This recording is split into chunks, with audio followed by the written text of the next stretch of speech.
Se rendre visible dans la circulation est un gage de meilleure sécurité. C'est vrai pour tous les types d'usagers, mais c'est encore plus vrai pour les usagers faibles que sont les piétons ou les cyclistes. Et c'est notamment ce qu'on essaye en région bruxelloise de faire comprendre aux cyclistes. Bruxelles Mobilité a mis plusieurs actions en œuvre ces dernières semaines pour la sensibilisation des cyclistes, que ce soit au niveau de la distribution de kits de visibilité lors de petits déjeuners vélo, ou bien avec notre Bike Light Lane qui est resté une semaine au niveau de la Toison d'Or et de la Porte de Namur. C'est une sorte de piste cyclable couverte interactive qui permettait aux cyclistes de l'intérieur de se rendre compte de l'importance de leur visibilité et d'un bon éclairage. Une étude récente nous indique que 24% des vélos qui circulent à Bruxelles ne sont pas équipés correctement en matière d'éclairage.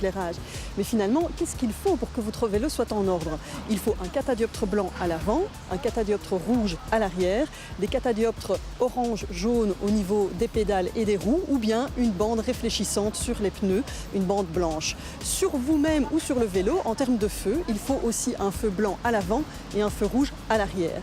Bon, tout ça, ça vous permet vraiment d'éviter l'impact éventuellement avec un automobiliste. Il faut savoir qu'un vélo bien équipé et des éléments réfléchissants sur vous permettent à un automobiliste de vous voir à 150 mètres au lieu de 20 mètres si vous n'avez pas d'éclairage et si vous portez des vêtements sombres et non réfléchissants. Donc ça permet de sauver des vies.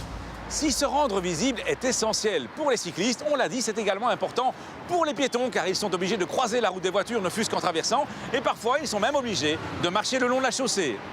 La période n'est pas seulement mortelle pour les cyclistes, mais aussi pour les piétons. Il faut savoir que quand on passe à l'heure d'hiver, on a une augmentation importante, plus 31% d'accidents corporels impliquant des piétons, surtout à l'heure de pointe du soir. D'où l'importance d'une bonne visibilité, de porter des vêtements clairs, de porter des accessoires réfléchissants et surtout quand on a un sac à dos, une mallette incartable, d'aussi l'équiper. C'est pour cela qu'à Bruxelles, on distribue aux écoliers, donc dans différentes écoles, des petits kits d'éclairage sous forme de petits monstres à l'occasion d'Halloween, car c'est vraiment maintenant que les journées rétrécissent.